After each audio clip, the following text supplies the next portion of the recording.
শ্রদ্ধাভাজন ডক্টর আজম ওবায়দুল্লাহ ভাইকে নিবেদিত ছড়া।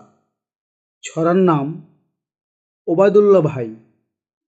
ছড়াটি লিখেছে মোহাম্মদ আব্দুল গফুর। ভোলা জেলার চরফ্যাশনে জন্ম ছেলেটির, হেসে খেলে বেড়ে ওঠে কর্ণফুলীর তীর। সহজ সরল ভদ্র বলে পেত সমাদর, লেখাপড়ায় মেধাবী সে ছিল জীবনভর। ইকামতে দিনের কাজে ছিল বেগবান, খোদার রাহে জানু মালের করেছে কুরবান। চতুর্মুখী প্রতিভাবান সুরভিত সে, তার সৌরভে মুগ্ধ হৃদয় কত জনার যে।